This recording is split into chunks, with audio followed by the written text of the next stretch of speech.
Super. We're going to go ahead and get started. Thank you all for joining us. This is super exciting.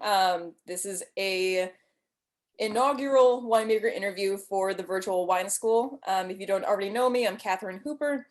I will introduce myself in a moment. We're here with Mimi Casteel today of Hopewell Wines in Oregon.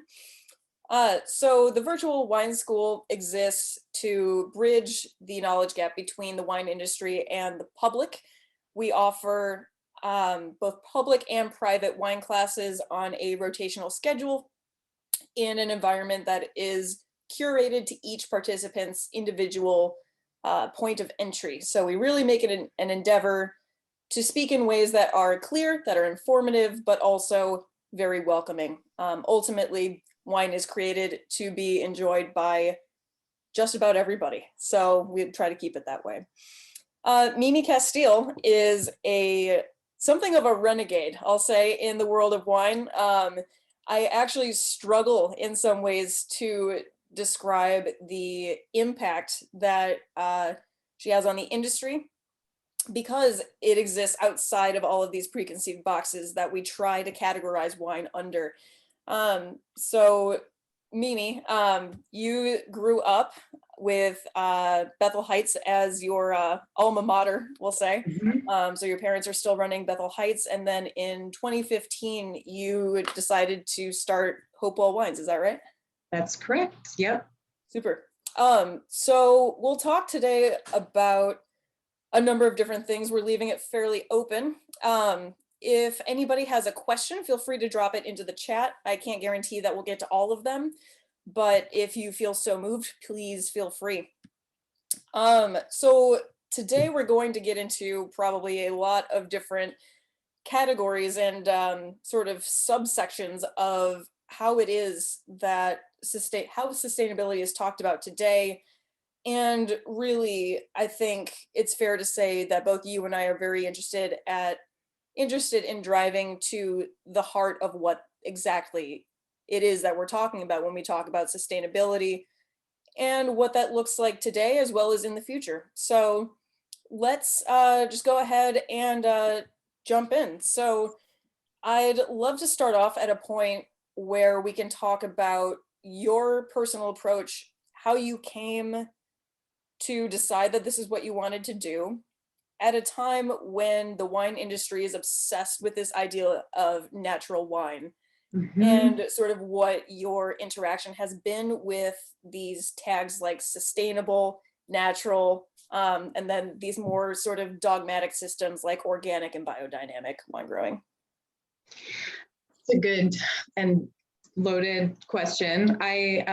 So my background, and when I left Bethel Heights as a teenager to go to college, I thought I wasn't going to come back to wine. I wanted to work in conservation ecology. I wanted to work in wildlands and forests. And so that was the direction I thought my life was going to go. And I'm not going to bore you with the whole story there, but in doing that type of work and that research, I really had several kind of pivotal moments in that part of my career where I realized that the things that I wanted to do and where I wanted to recreate and the places that I felt most at home were these wild areas. And what I was learning in the research that I was participating in was that those places were declining. Those places that we theoretically have set back and protected and should be the healthiest versions of themselves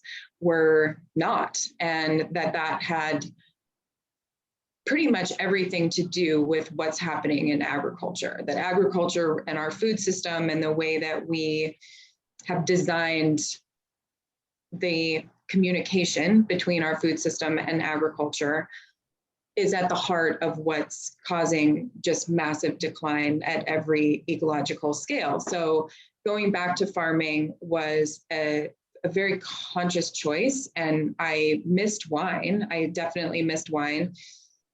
And then getting back into the industry that I had grown up in, things had really changed. So there was a lot of talk about sustainable practices in the vineyard. There was a lot of talk about, a little bit later after I came back that the natural wine movement really got going. And there's so many labels and so many terms, and none of that has ever really resonated with me. I think when labels drive practices, there's always there's some benefit to be gained, but inevitably those things lose meaning because it becomes about a label or a certification and not about learning, paying attention, evolving, and really understanding what our job is as a steward. If what you care about is the marketability of your practices, then they're never going to be as good as they possibly can be. So I haven't a lot of patience for the labels of natural wine, sustainable wine, sustainable viticulture, even organic and biodynamic and regenerative are going to become caricatures of themselves eventually. And so to me, it comes down to what are you in this for? And I'm just unabashedly in it for the land and a relationship with land that is truly symbiotic, where there's a cultural ecosystem that is not imperiling the natural ecosystem, that those things overlay without there being any net negative to either part. And it's not something that I think can be achieved in my generation's worth of work, but seeing progress towards that goal is what I care about. And so I will throw out 1,000 different things to try in any given season. And I want to see what that does both on the farm in terms of the results that we get, but then I want to know what it means for wine, because wine has the benefit right now in our culture of being where people are willing to spend money for quality, or at least that's what they perceive they're spending extra money for. We don't do that really with food. I think there's a perception, again, that we do that when we pay up for labels, but we haven't really gotten down to what is the truth behind the word terroir? What is the truth behind the word pure or whole or natural or any of those things? I mean, I want to know what the boundaries are of what our mouths are really designed to tell us about whether food is feeding us or not. Mm-hmm. That categorization that we're talking about, you mentioned the idea of these disciplines becoming caricatures of themselves. Do you think that that's driven by the market? Do you think that it's driven by marketing? Like, where do you think that comes from? This idea that so many of these movements come from a place that is good. I mean, in that really general sense of good, we could get into that too. Like, what does that even mean? But I guess the question I really want to ask is, why does it seem to be, at least from what we see in the US market, why is it that these terms become so diluted so quickly? I think, at its heart, the deterioration is usually about money and our economic system and how we use marketing to sell food to people. And there are different ways that these organizations get started. There's a certification program, and then there's the idealism behind that. And, a lot of just take, for example, the organic movement or even biodynamics. I mean, there's at the heart of that, there is a core philosophy that is true and well-intended. And there's a set of people who want to make that happen. And then a group of early adopters who were either working that way anyway, or would eventually work that way anyway. But then you need to, if you organize around that, you need to have a way to keep it going, and you need to then pay for the overhead that it costs to keep that going. And you need to provide some value back to the people who are paying to support that. And so invariably it has to grow. And then to grow, you have to bring more people in, and those people might want to do it for other motivations.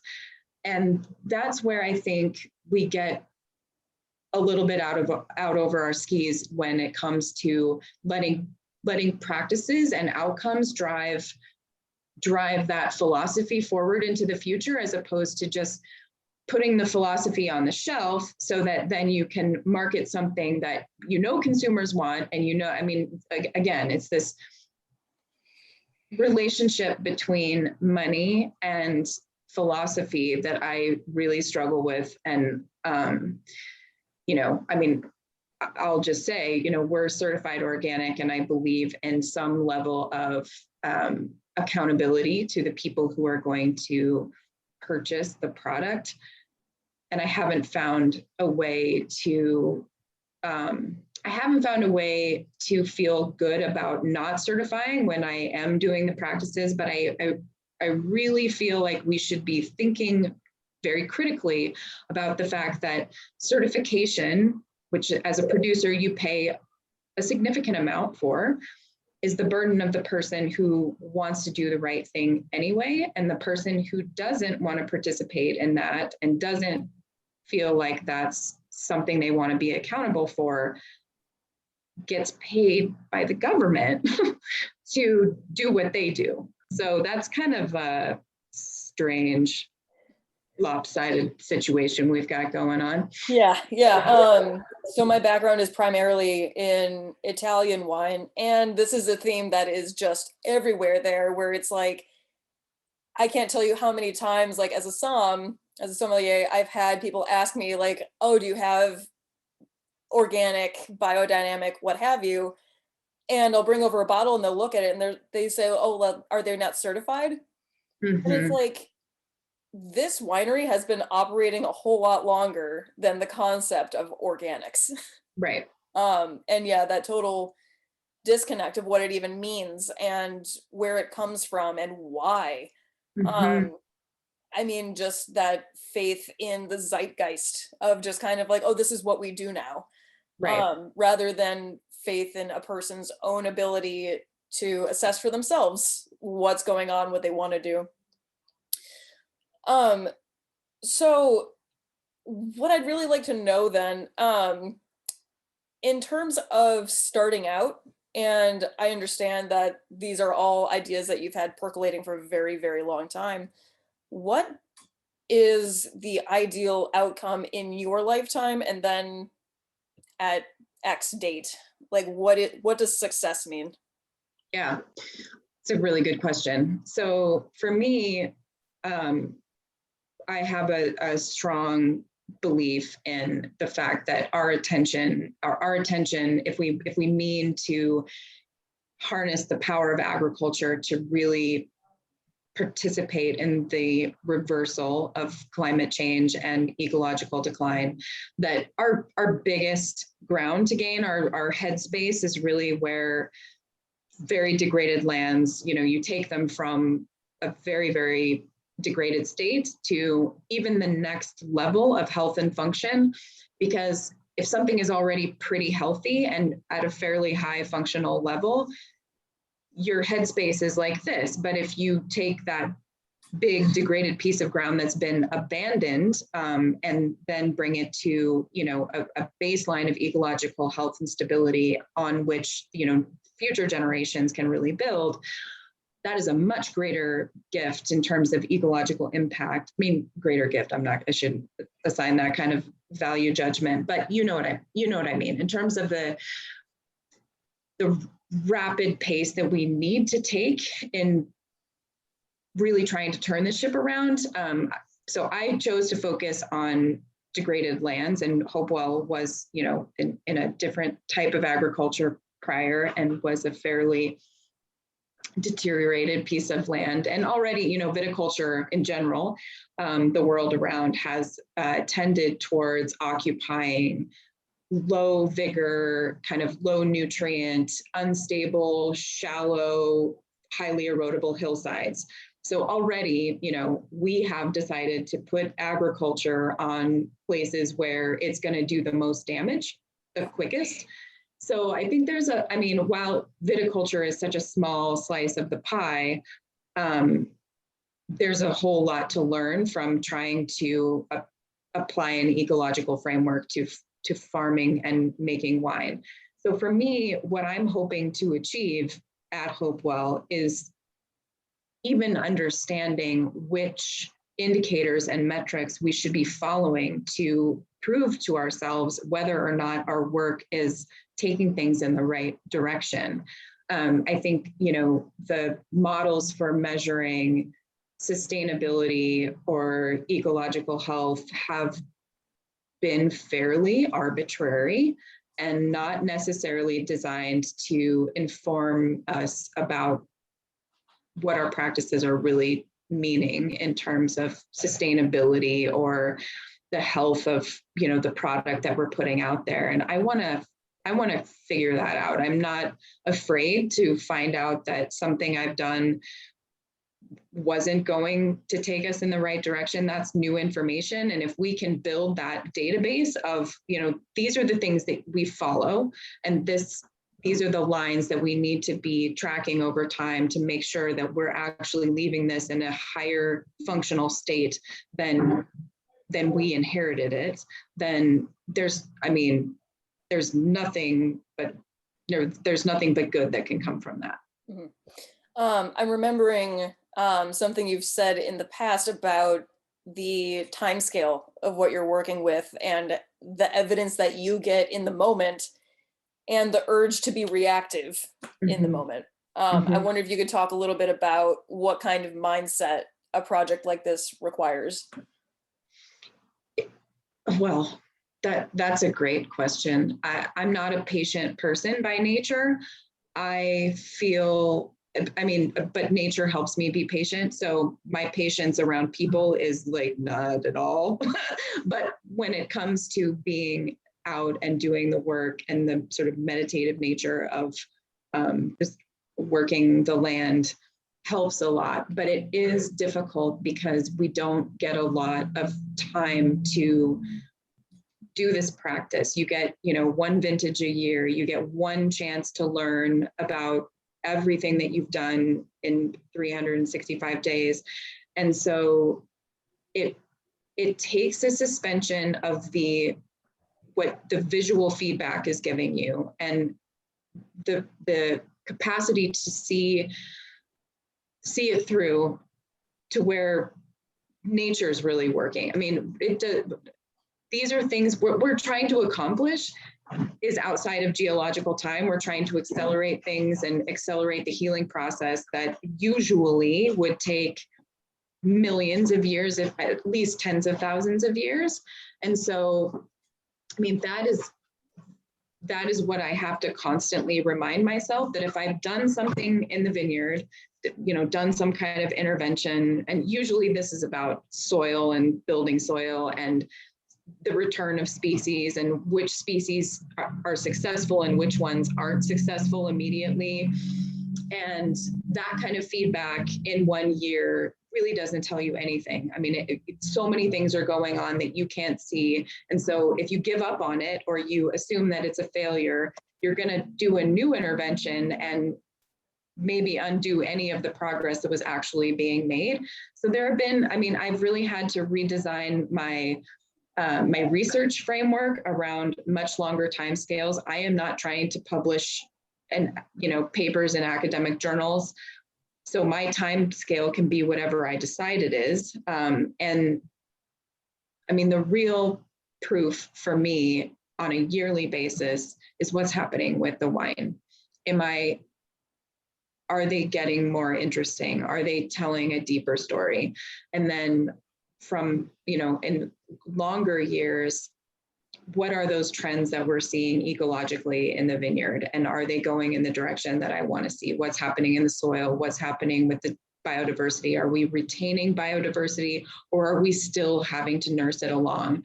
So those are the kinds of things that, that just take more time. And then, you follow the wine as your sort of yearly feedback loop. But otherwise, it's just, you have to kind of gut it out because you don't have those immediate feedback loops with nature. I mean, a really bad drought year can make you feel like you've failed everywhere and you have no control over how much rain falls.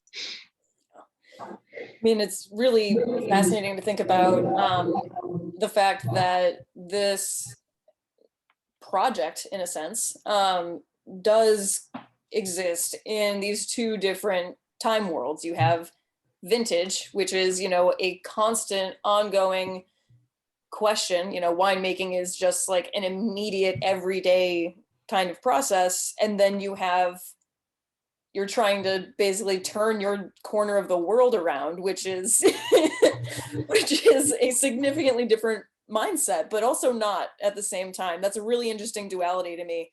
Do you have any specific examples of years where the wine surprised you in how it spoke about the land? Mm-hmm. I feel like the 2017 vintage for Hopewell, at least, was kind of a turning point. We started the wine project in 2015. I started the wine project, but the vineyard was started in late 2007, early 2008. And so we had vines that were reaching a level of early maturity, and yet, still a very young vineyard. And that had been a really accelerated first, almost 10 years of kind of throwing the book at, especially the building of the soil, and really, really trying very, very hard to do that as quickly as possible. And around 2017 was when some of those first signs of the ecosystem health made themselves really known in a way where, I could say, wow, we have a really significant, for this area, we have a really significant population of bluebirds that hasn't been here the whole time I've been living here. And we're starting to see really strong shifts in our invertebrate counts in the soil, and especially like the turning over with earthworms and things like that. And that was, that coincided quite beautifully with, a pretty marked change that I saw in the wines. I really felt like we made something special in 2017. And since then, the wines have just been on a new path, I think, and it's not like I don't like the two wines we released previous to that, but I would say that I started to hear a very clear and not a distinctive voice from the vineyard in 2017 that I had not necessarily felt like I had gotten in 2015 or 2016. Can you tell me a little bit more about that? I know you've spoken about a sense of energy from a wine, which is something that I can literally think about and just almost taste. Mm-hmm. An interesting thing that I've actually wanted to pose to you is that I tend to get that mostly, it tends to be most transparent on volcanic soils, at least for me, where it really just kind of has that direct sense of like energy, and maybe that's almost a more mechanical version of what you're talking about. Mm-hmm. But if you could speak a little bit to the nuanced factors, or like if you have a theory about where exactly that comes from, and actually if I could prompt you towards sort of the underground network that goes Mm-hmm. on. Yeah.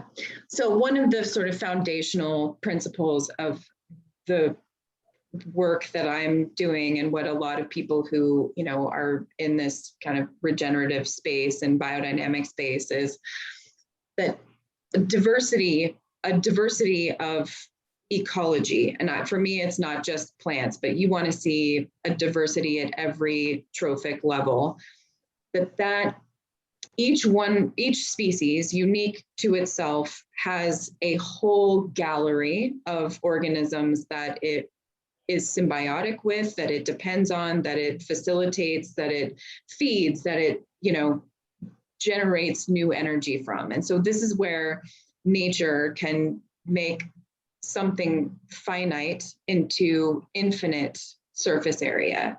And in the soil, that's especially relevant, because the more plants you have, the more species you have growing in a farm or in a forest or in a grassland, prairie, whatever it is, all of those plants are not only interacting with the sort of animal life above ground, and there's a unique interaction there, the bacteria in the mouths of the animals, and then that stimulus to the plant generates a physiological response that then, takes in more energy from the sun and pumps that into the soil, and that feeds the life in the soil. And again, at every level, so each one of those plants has a gallery of microorganisms in the soil that it's feeding with that, carbon from the sun.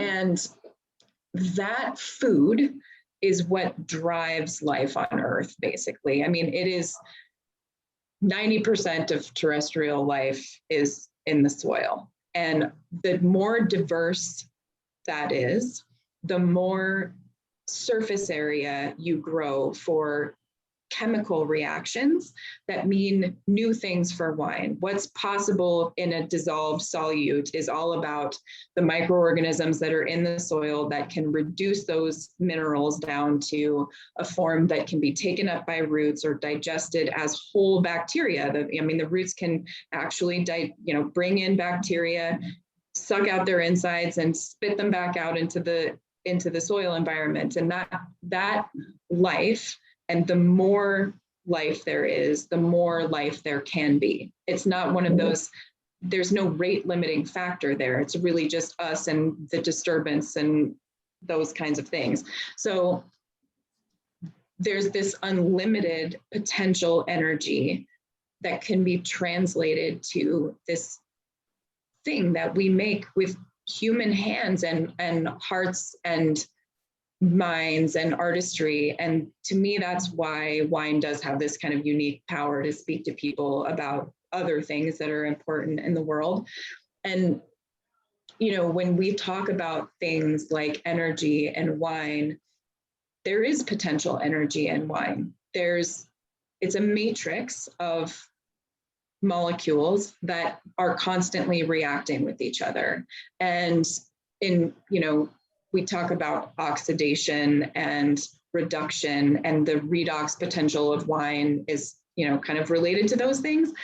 But if you think about what happens in your mouth, all of that epithelial tissue on your tongue and in the retronasal, all of that was designed to be able to have that explosive reaction when something comes into you that is full of energy. That's what those things are supposed to tell us about that feedback between our food and our bodies and what we need. And so, that's what's really exciting to me about learning from the year's work and where the ecosystem is going and what that means for the wines. Because you just kind of start to see more to a wine over time. And you can, when you're tasting a wine that has less, it's not, it doesn't even mean it's unlikable. It just means that there's less there. There's less interaction. There's just a sort of one-notedness to it. And it doesn't do that. It doesn't light everything up back here. Yeah. Again, just with the work that I've been doing since COVID, where I decided okay, I can't work in a restaurant, I'm going to work in wine education. The general public has so many swaths of America specifically have only been exposed to that latter type of wine, the kind that is just mega purple and, sugar and acid and water and alcohol.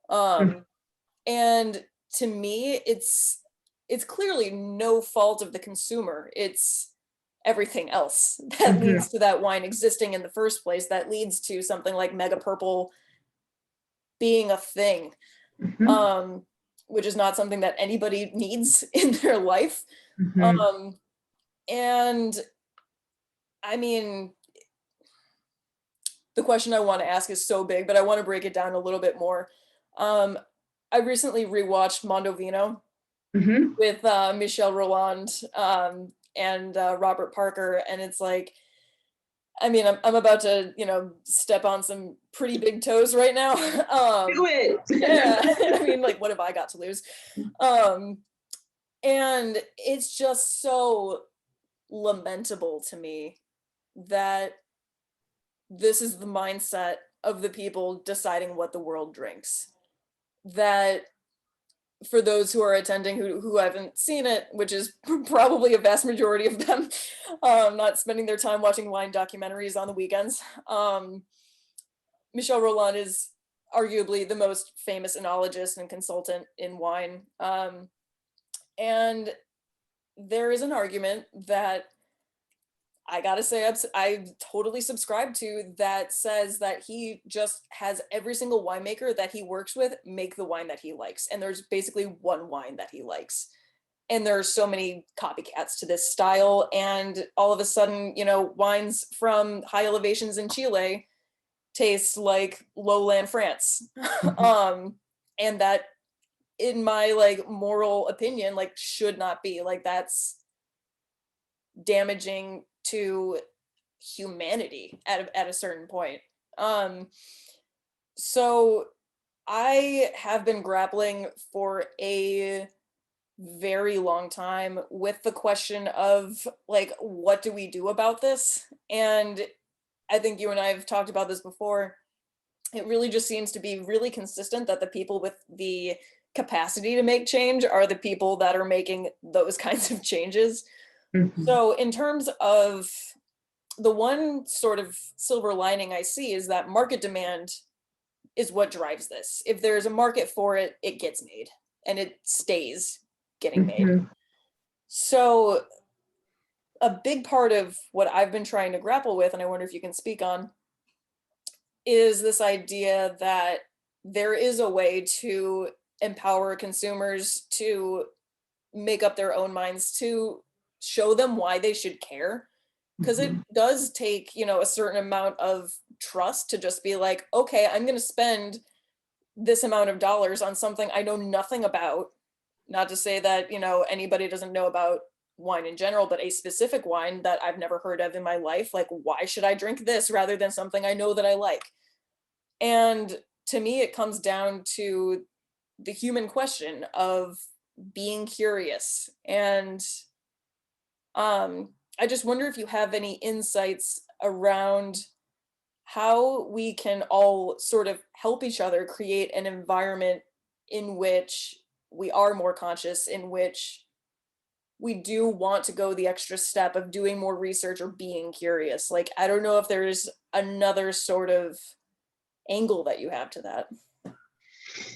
Well, I think it helps a lot that people like you now are more and more taking the keys away from the people who used to be alone and out in front and telling people what they like and telling people what they shouldn't ever imagine drinking or eating, for that matter. Mhm. It is the one compliment I will give to social media, which is that it has made it possible to swing that pendulum back very rapidly. Actually, I mean, if you think about how quickly things usually change, it's happening pretty quickly. And I mean, it's such a good question, and you and I talked about this a little bit when we were first getting to know each other. But this idea that what is the role of, or is there a role of marketing? And if we know that there are such great problems with our food system and how we sell food and how we sell wine, what is the solution, or what makes that better? And I'm actually right now, I'm sitting in somebody else's office on the northeast side of Oregon in the Willapa Mountains. I'm here working with a group of regenerative ranchers. And we talked about this at great length over dinner last night, because grass-fed beef, regenerative grass-fed beef, is still really struggling to, I mean, there's really no ecological argument in favor of any other way of raising beef and delivering high quality, ecologically sound animal protein to people. So much better. I mean, in terms of the things that they're able to do in an ecosystem, a completely different animal than growing massive monocultures of soy for plant-based protein, right? But they can't gain any market purchase because our mindset is, we've been told one story and we believe that story. We shouldn't eat meat ever. We definitely should be eating plant-based food. And so a plant-based whatever burger should be where we direct our attention. And that is one story that has been told very expertly, just like Mondovino. And taking that back, taking the keys, is not so easy. And I think that, for someone like you, when you're just getting started and your audience is growing, how do you help people take the power back? And we did this really fascinating exercise, and I would love to see this happen, as one of those challenges, across the Instagrams or whatever. I don't care how it happens, but so mindful eating and mindful interaction with food is a real thing. It's not just a woo-woo thing that we should spend a week on in COVID when we have nothing better to do. It's a real opportunity to reset the things that our bodies have grown dumb to. And doing blind tasting, not just with wine, like truly blind, where you blind yourself, you blind your friends, and you do it as an exercise, but not just once. You do it for weeks, because it takes time for our ecosystem to recalibrate to a different type of quality standard, right? So you do blind tasting of wine, you taste your food blind, because there is something that your food is trying to tell you. And I think if we actually started to pay attention to everything that we put in our bodies in that way, we would know the answers. Like, I don't care if you don't like my wine and you figure that out by tasting it blind, good for you. But don't let somebody else tell you a story about what you like. And that, I think that kind of changes everything. Yeah, that comes from such an individual place. It's kind of like, that's layered, man. Right. Yeah. Yeah, so there is a farm upstate in New York. I don't know if you've heard of it, called Glenwood. Mm-hmm. Awesome. So I actually got to visit them. Is it 2 years ago now? I feel like all of COVID is just kind of like one page that you lost all that time. So yeah, exactly. Yeah. And I asked them a question that I was really surprised by the answer to. I'm sure you won't be, given your background, but I asked if there's a way to breed plants for weather extreme resistance. And they said, yeah, absolutely. Mm-hmm. And immediately I was like, why are we not doing that? And it comes down to farmers not getting paid. And not to go wildly off topic, but I think it's still super, super relevant to talk about this in the context of wine, because these two, you can't talk about one without the other. You really can't. So I have kicked this around in the back of my head since that day. Mm-hmm.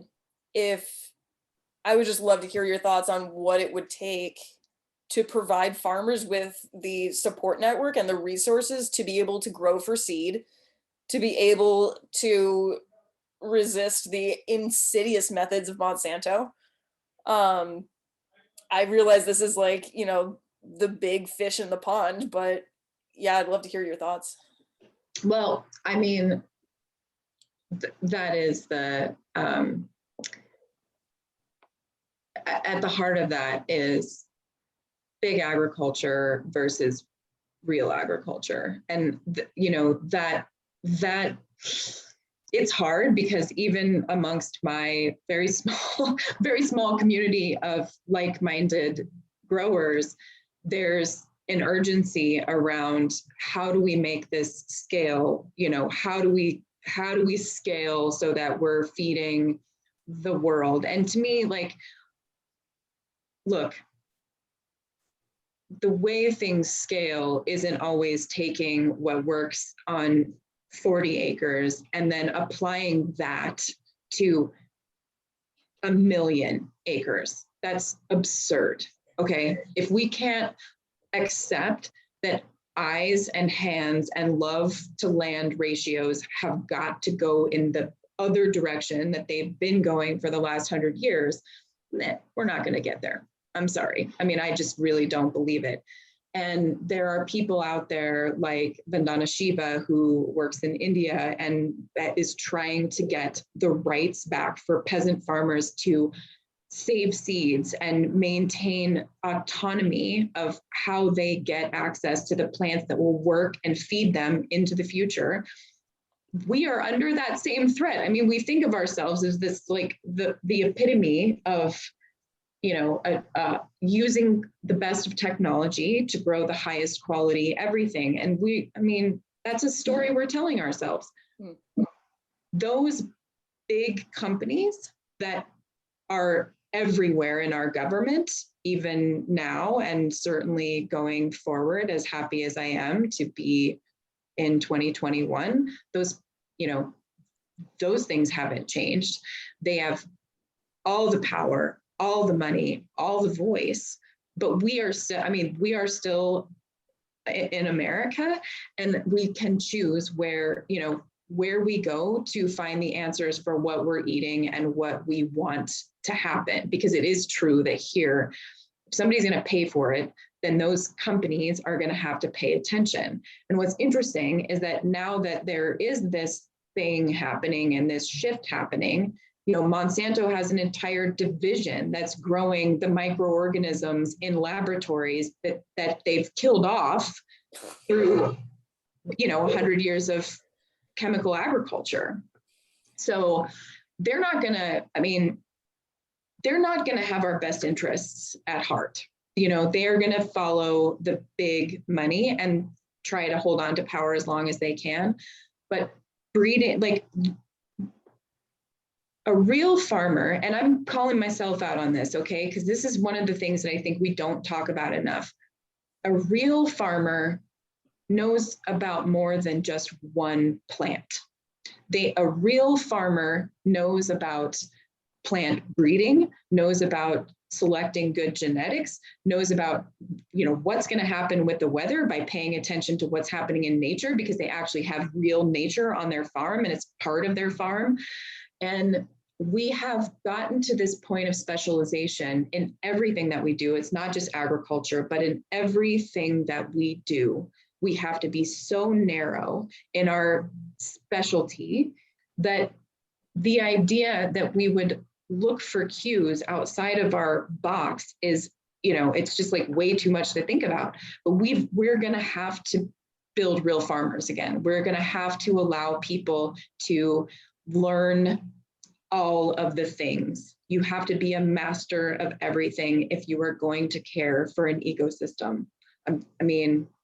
Not a master of everything, but at least a listener to everything. And we can find the genetics that are going to take us into the worst of what climate change is going to bring. We can find those genetics. We can feed the world several times over if we just stop wasting so much food. So yeah, there's a million, I could talk for hours about this, but yeah, there's no question in my mind that a lot of the plant answers to our current problems have been killed a bazillion times because, you're just going to go buy the seed from Bayer or Monsanto again. In the case of wine, the elephant in the room, we have decided to clonally select for genetics that are not suited to every environment. Mm-hmm. And we're going to have to pay the price for that. I mean, the Vitis vinifera on top of, weak American rootstocks. Yeah. Where's that going to be in 50 years? I was actually going to ask you about your clones and how you landed on the Pomard clone. Well, I mean, granted, this was, I've gotten even weirder since the vineyard was planted. I've always loved the heritage clones. It's probably just, you cut your teeth on something, it becomes the form in your mind and the metric by which you judge all other things. And, for me, those heritage clones were my standard, and they had read my family's estate so beautifully and so differently, and were good for our climate. They were robust. I mean, they were unrooted.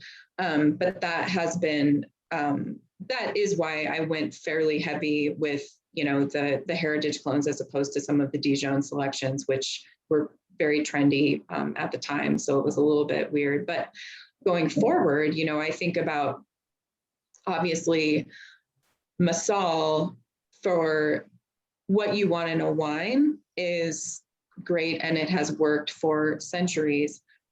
The thing that we maybe overlook a little bit in doing Massal is, again, clonal selection. And even though these little monsters are so genetically fluid that they will continue to try to adapt.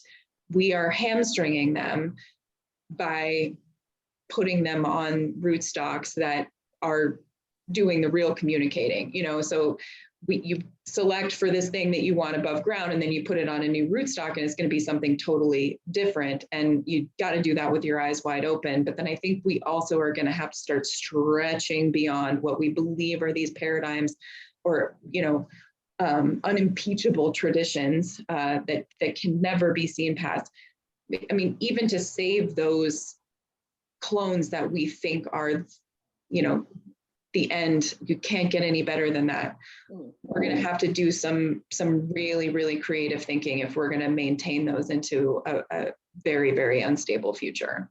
I know that we've communicated a little bit about the idea of hybrids. Mm-hmm. Sorry, am I echoing, or is that good? No. Okay, cool. I wonder if that's something that you foresee happening in the relatively near future. I mean, you can breed. I mean, I'm going to talk about this like I know what I'm talking about. I'm not a farmer by any means, certainly not a plant breeder. But from what I understand, it's possible to breed such that you have a lot of the kind of wine-facing characteristics of a heritage clone that you want, but all of the hardier drought resistance, rot resistance, phylloxera resistant rootstock qualities that you also want. I don't know what the picture is like right now in the industry in terms of who's doing that work, or if anybody is, or if it's kind of like a taboo thing, or what. I mean, it's kind of both. I think there are always going to be people who are curious, and there's different ways that this happens, right? There's, I throw, there's a lot of seeds that hit the ground, and when we have little volunteer grapevines, I let them own root and dig them up and go put them next to a tree in our forest and see what happens. Invariably, you get something. It's usually white, or if it's red, it's pale, and very, very acidic. So there's some things to figure out there, but never a touch of disease. It's so fascinating. No sign of phylloxera. This is an own-rooted Vitis vinifera. So that's interesting. And then in terms of the breeding work that can be done with hybrids, that to me is just about making the wines that people want to talk about. And people are starting to do that. I mean, there is enough youth and energy coming into the industry now, and enough sort of falling away of these, I guess, just blind adherence to tradition and what we think wine has to be. That I know, I mean, I've had examples of wines that are not just worth talking about, but worth following and worth, pursuing as a viticultural pursuit. I think that we, again, it's going to be a different thing. We shouldn't judge a new thing we shouldn't judge a new apple by an orange. And that's a state of mind that I think we're going to have to really embrace and continue to push and remind people that, yes, Pinot Noir is so haunting. It is so different and unique and so compelling. There are other things that are very much worth our attention as well. And there's room for all of that. And I just think that it's really exciting right now. I mean, if COVID has done anything, I think it's given a lot of that youthful energy an opportunity to sort of pause and think about you are such a great example of this. It's like, oh, thanks COVID. But yeah, kind of thanks COVID, because now I'm going to really think about what I want to do next and what I want to talk about and who I want to talk about it with. And I see that more and more. I mean, just so many more interesting, not the same conversation about the same wine, about the same flavor profile, about the same blah, blah, blah. So I think it's exciting. I think there will be more of it. And I mean, I know there will be more of it because frankly, there are places where we just can't keep doing it this way, This actually is against a question that I have, and I can't feel okay ignoring. And again, I know this is something that you've touched on in other points, but I think back about my restaurant experience. I think about all of the wines that I talk with other people about, like day in, day out. And not in the sense of, we don't need this appellation, but we do not need this many wines. And as someone who has made a living selling wines and talking about the diversity of wines and like what makes each wine unique, I used to challenge myself at the restaurant every single day to describe each and every wine differently from any other one. And at a certain point, yeah, that gets to be a real challenge. And of course, that makes sense when you have pretty much an infinite library, in the world of wine. But the thing is, to me, I mean, this kind of like ties back to the economics, but also to the agriculture that is growing vines, is that not everybody gets to be a rock star at a certain point. Like, I can't see it as anything but ego at a certain point. And part of me wonders if co-ops didn't have such a unglamorous portrayal, how much better off would we all be? Agreed. I mean, I really have no counter to that. I think there's so many questions I have about why right now, because it hasn't been forever. I mean, it's sort of like why are doctors now paid so highly when they used to be grave diggers? You know what I mean? I mean, I'm glad they get the money they get, but like, why are winemakers granted this cult of personality when there's nothing like that and it has, I mean, is that based on a qualitative result all the time? No. Sometimes, yes, for sure. I mean, sometimes there is a person who is behind a wine that it is so obvious that, yes, they made that wine, they reflect that place, it is all over that, and I don't want to take anything away from that. But the cult of personality around wine has been given so much power. And yet we do have just oceans of wine that you would really struggle to say are different from one another. And is that a justifiable use of the land? I don't have a good feeling about that. So, that correction, I think, is due. I also think that if we were more, if our investment was more in the quality that we seek and less in an association with a person or a culture that we aspire to, that would change things immensely. And thus the co-op, I mean, it is unglamorous or associated with, kind of fringe hippie culture. But in terms of like where you can learn and where you can share resources in a way that actually makes good sense and doesn't, put redundancies where it's just costly and wasteful and stupid. I mean, just being around winemakers makes you a better winemaker. I mean, if you have enough experience with being around other people who are doing the same work, you have nothing to gain but just experience and knowledge. And even if it's just, I reject everything that everyone else does and I'm doing this instead, at least you know what you're rejecting.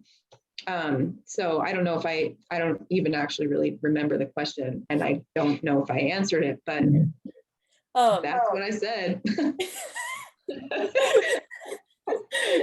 No, that was great. And I mean, this really strongly eclipses with other things like social justice and the idea that the winemaker, I mean, the very term winemaker has become so abstract.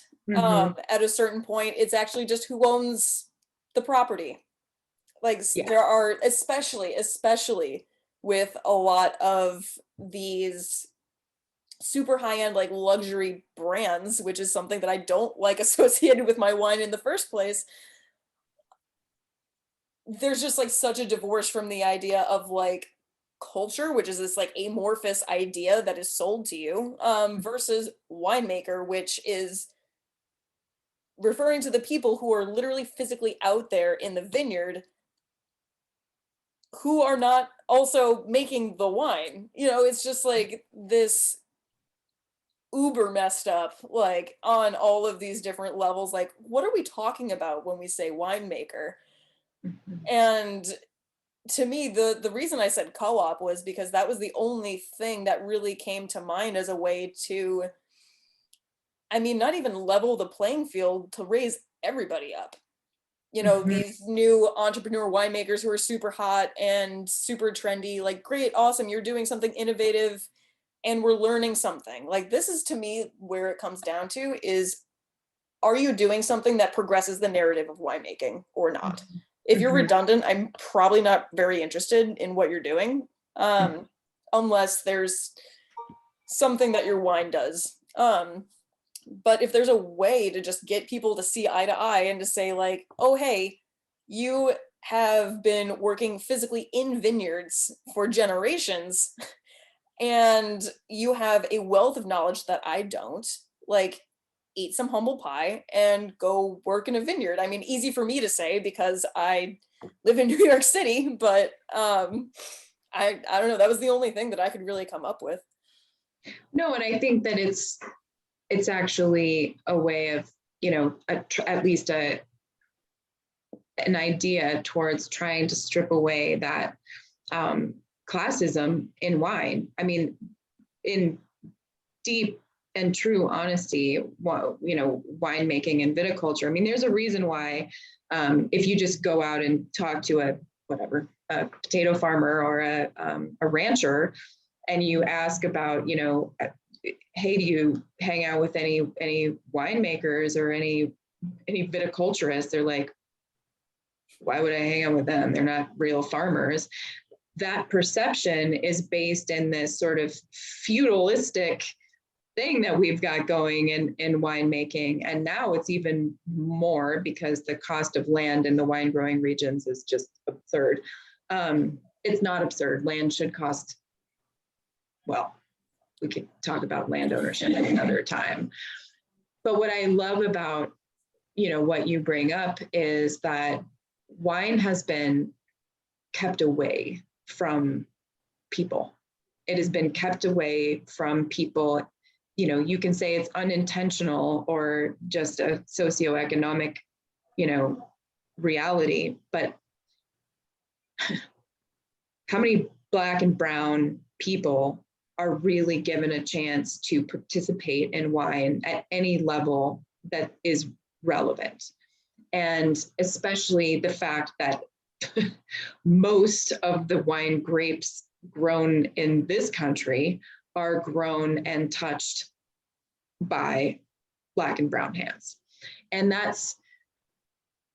there are words. So an Eskimo has 100 words for snow. And there's a reason why that is good and meaningful. And then there are words that just shouldn't exist. And winemaker is one of them. Like, if you facilitate that process, I hope that, you recognize that you're the last person to touch it. And that's about as cool as you are.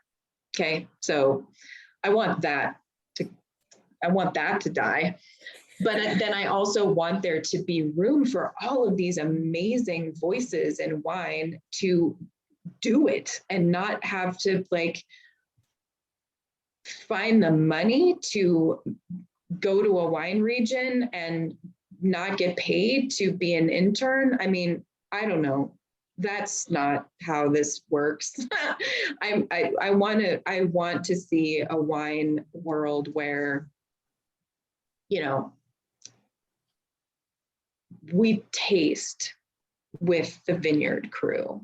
And that has been nothing but rewarding for me. And I've had to really accelerate my vocabulary in Spanish to be able to have the kind of conversation that I want to have.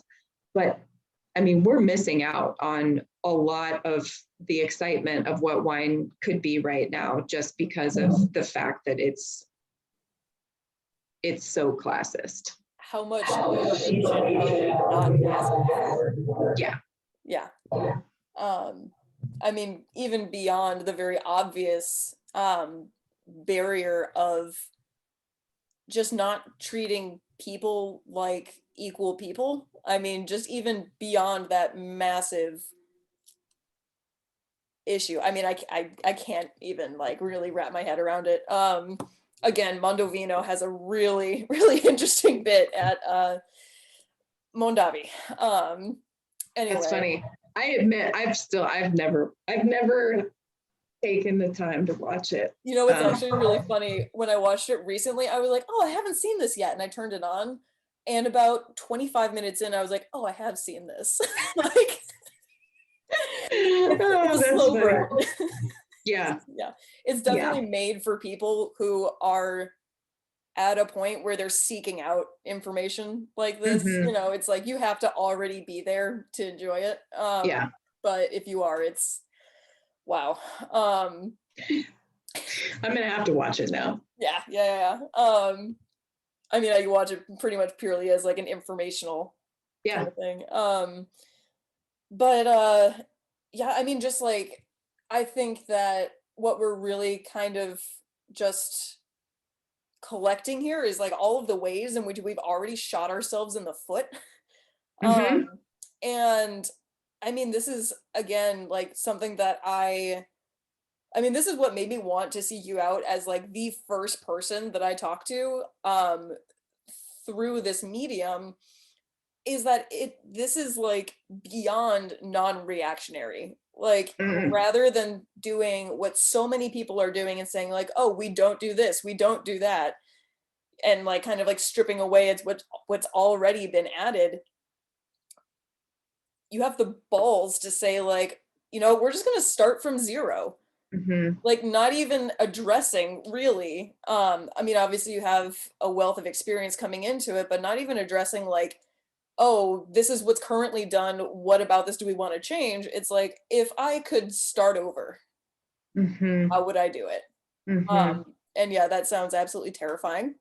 And Right. um, I'm Well, glad someone's doing the work. well, that's very nice. I mean, there are those people in my life who would say it's a tragic personality flaw that I do have to learn everything again, multiple times in order to understand what why something might be true, right? So it's not enough for me for somebody to say, you know, we don't do it that way because X. I'm like, yeah, but I don't know if you did it the way I would have done it. And I kind of really gotta find out for myself. And I also just really value a process around that's just driven by openness and curiosity. There's nothing cooler really than when, I mean, it does suck to be wrong sometimes, but there's nothing cooler than when you can say, that was such a clear message that I should or should not do that. And I really thrive in that environment. It's not for the faint of heart, but I think that's there's also like so much reward there. And it's why I think that the cultural part of wine also has got to be reborn, because I mean, it's not, it's one version of wine culture that we've allowed to perpetuate itself and exert itself beyond just the limits of wine. I mean, we have really like stretched ourselves as leaders and as philanthropists and, you know, all of the roles that we play outside of just being wine professionals or winemakers, and perpetuated that system that excludes people. And it's not, I mean, it's all kinds of people. It's people who don't have money and don't have access. It's Black and brown people. It's entire ecosystems. So there's a lot of things that need to be re-examined and learned again and again and again. And I think we have to just assume that we don't ever know anything. And so you have to kind of just accept that. Yeah. You touched on the artistic side of it as well. And that is another thing that I've just been trying to dance with for years now. Beyond the idea that wine is so unique in some ways in its ability to just be so full of voice in ways that virtually nothing else, at least nothing imbibable, really does. I mean, music can do that, art can do that, wine can do that. And I have just always really enjoyed the fact that it makes no sense to me in a certain sense. I really like that there is something ultimately unexplainable about wine. And I think that's actually among one of the top things that I really hope I translate to people about wine, because yeah, it's awesome to just like be able to have a couple things that you know that you like on a Tuesday night. But there's like an entire other world of interest that's there if you want it. And tying into that whole idea of just accessibility is cheap wine doesn't have to be made as an unhealthy thing. Like, I mean, you know, obviously wine is not healthy, period, full stop. Alcohol is not healthy. But in terms of the ecosystem, and in terms of what it does with the land, I mean, I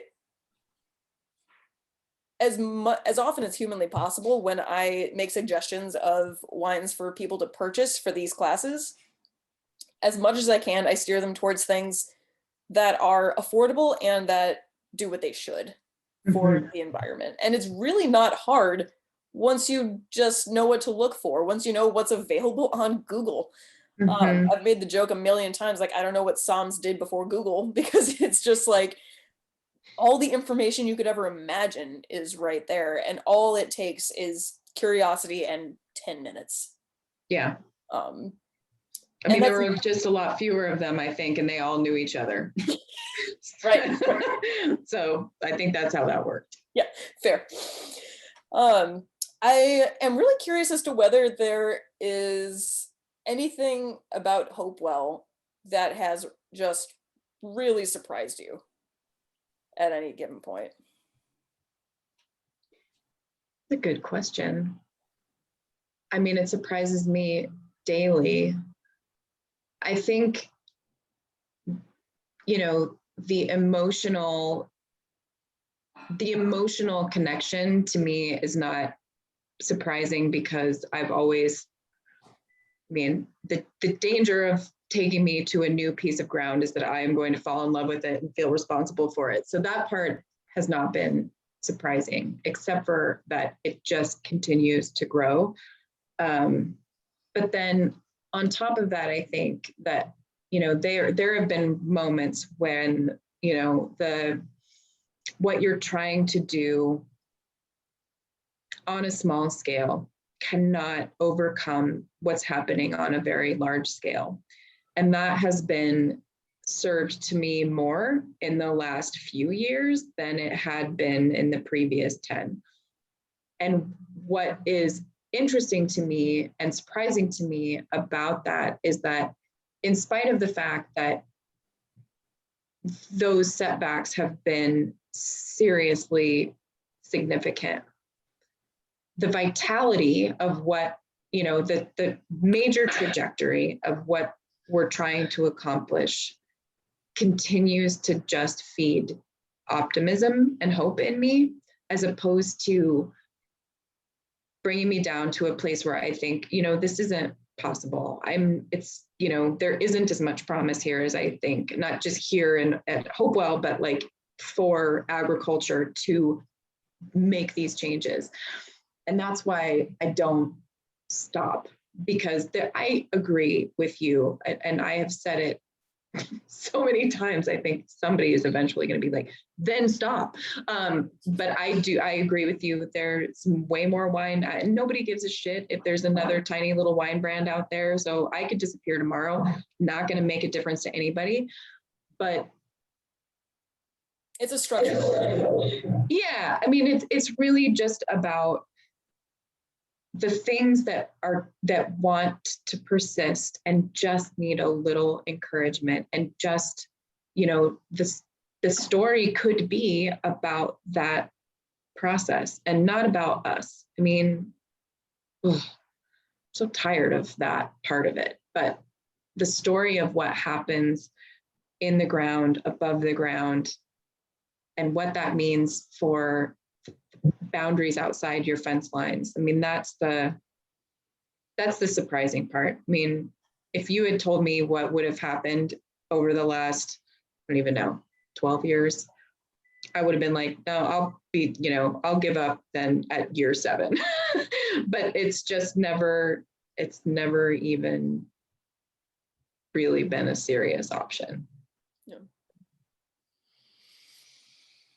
I've wondered for so long just about the interaction of vines and nature, and I know this is something that we kind of glanced over once or twice. The idea that vines, of course, do have to struggle. Nature inherently struggles.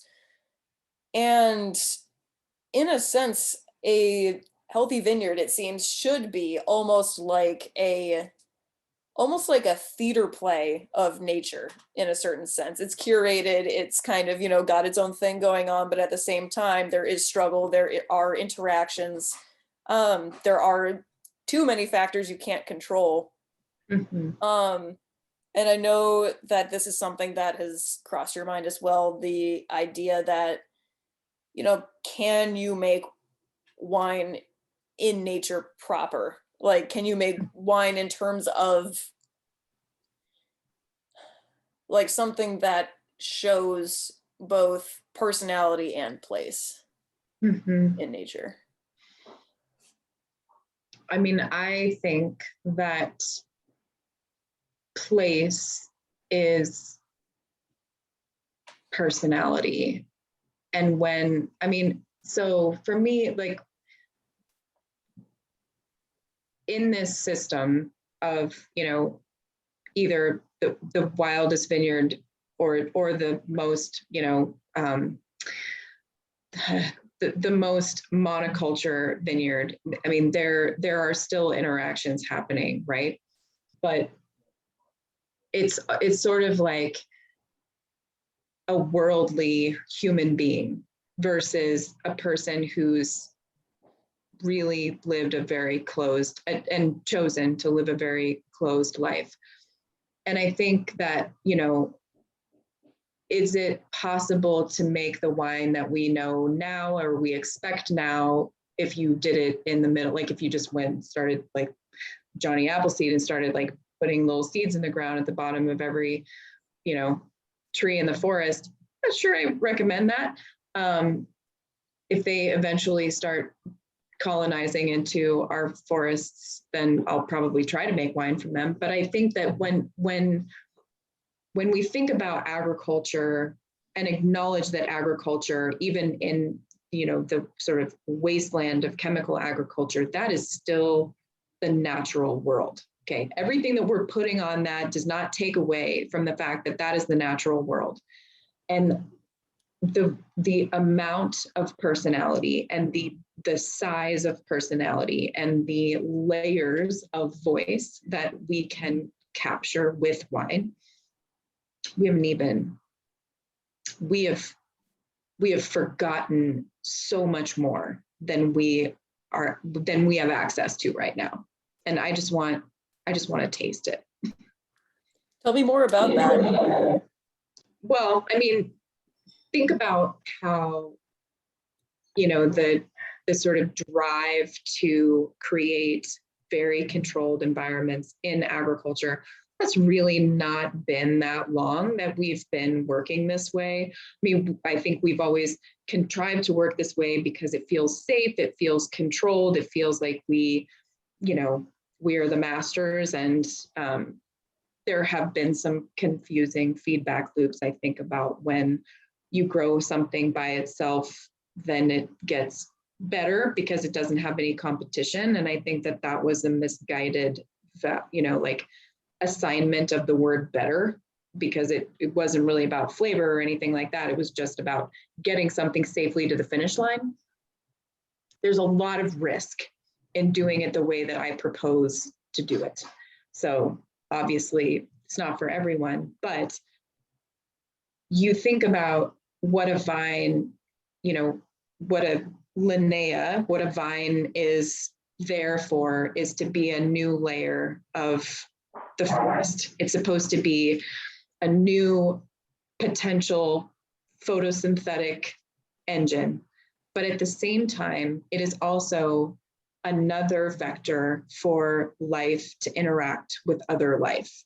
And empirically, when those things are more and more and more, those interactions are more and more and more. And that is why I think when you meet a wine and it stops you, there is something there that's worth following. And for me, it has always been in the vineyard. And it doesn't look like these tailored little rows and a bunch of bare floor. It looks like there's a lot of life there. And at once it is the wine's personality, but it's all the place. It's every one of those voices in like real symphonic harmony. It's beautiful. Do you think what do you think the place is for these super historic regions that have just become so bloated in these ways? Like, this is actually kind of tangential from this question that I have about, you know, how we address the abundance of wineries that we have, is just thinking about the density in places like Bordeaux, and how many of those wines I really have no thoughts about whatsoever. Like such an infinitesimally small fraction of those wines that I personally hear anything from.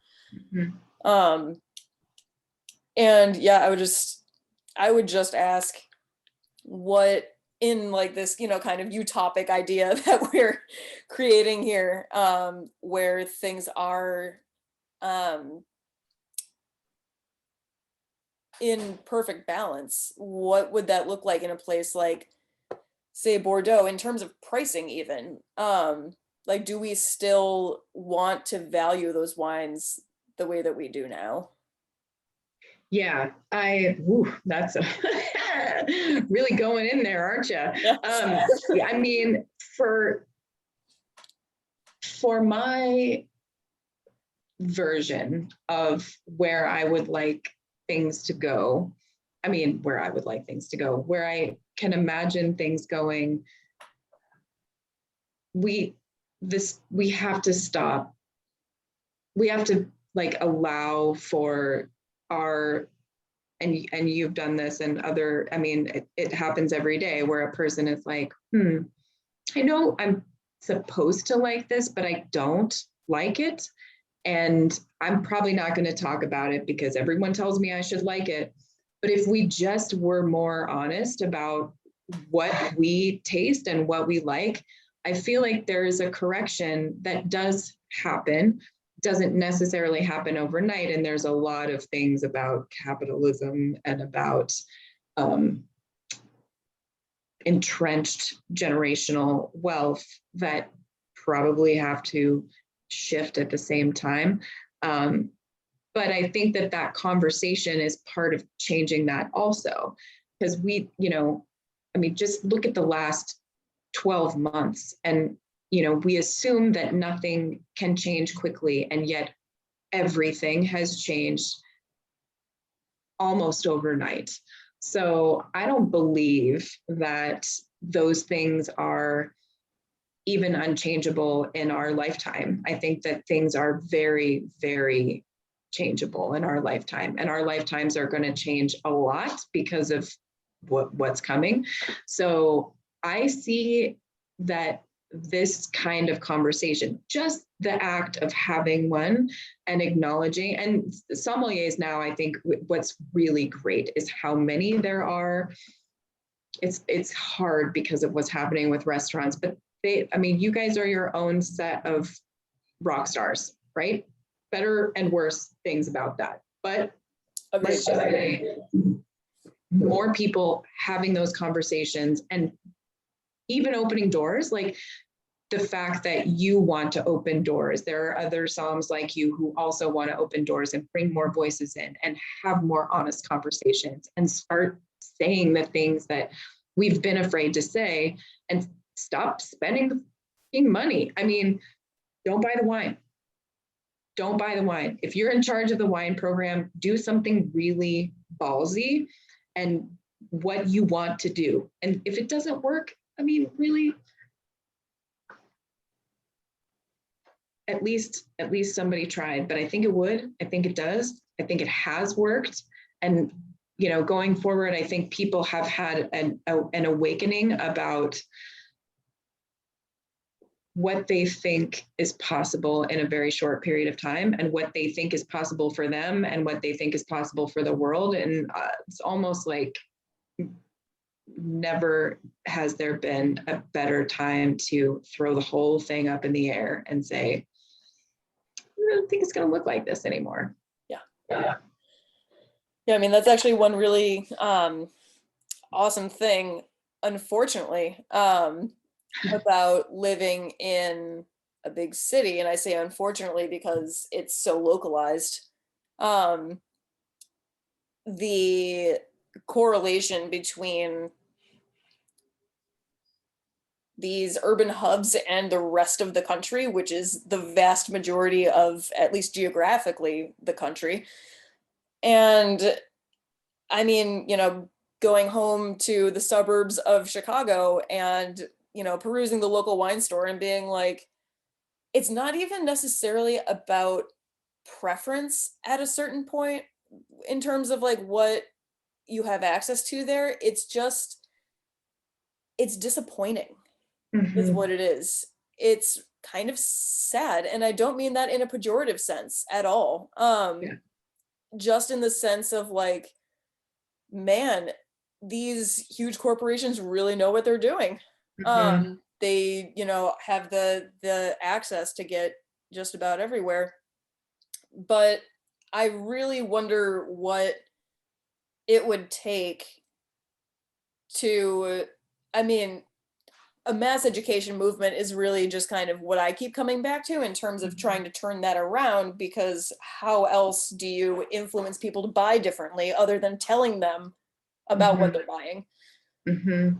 And I think at a certain point, it really does end up speaking for itself, because it's really hard to taste two things side by side. We do this actually a lot in the classes. I really insist on side by side tasting because it's just like the individual best way to learn to taste. Mm-hmm. Um, and tasting two things side by side, one of which is, you know, not very responsibly made, very generic, and one thing that is same price point, same grape, probably even same region, and just made more responsibly. It's night and day. Like they're different animals entirely. Agreed. Yeah, but beyond some kind of like mass education kind of thing, again, the more, I mean, this is really what's driving me to try to reach as many people as I can beyond like, yeah, I need to make a living, but like I want to reach as many people as I possibly can so that the people that I educate more people. I have a really awesome woman who's actually starting like a one-on-one education program with me. She's opening a wine bar in Philly. Oh, cool. Yeah. And I am just so stoked that I can be part of enabling her to do what she wants and to have her own agency to then go and talk about that with that entire population. Yeah. So the more that that happens, the better.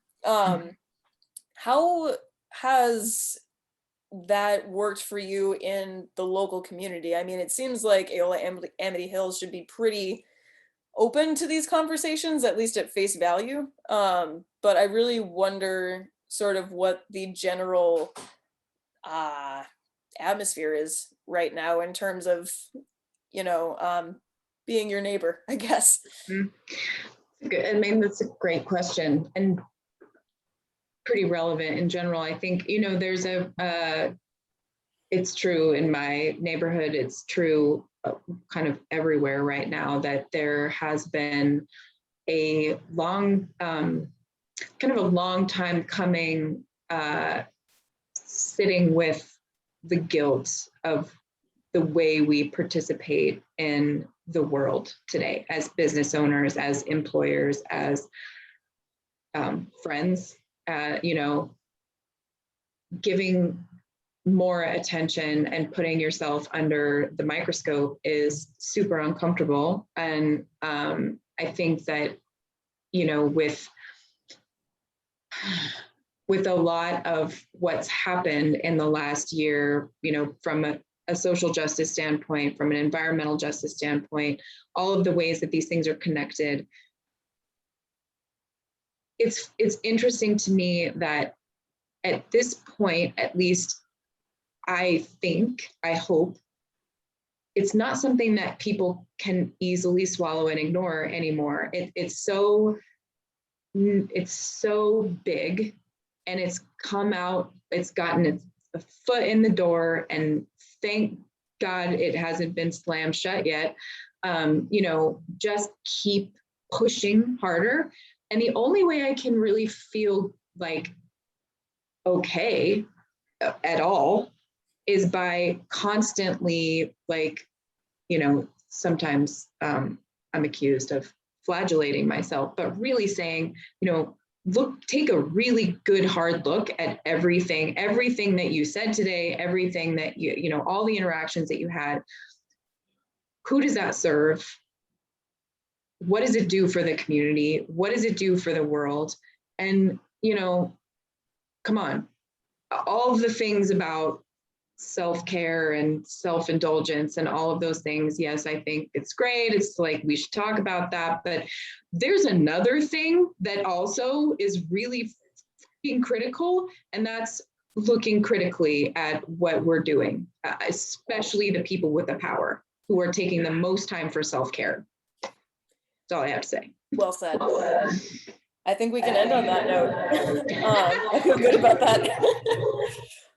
Mimi, thank you so much. It's really, truly been an honor. Is there anything that you'd like to leave us with about Hopewell? Anything that we should know? Oh, no, I get really tired of talking about myself, but Katharine, it has been such a pleasure to hang out with you and get to know you and what you are doing in the world. And I just want to help get your voice heard. So I look forward to being a part of that. And thanks everybody for signing on. Yes, thank you all very, very much. Thank you, Mimi. All right. Right. Night. Take care, everyone.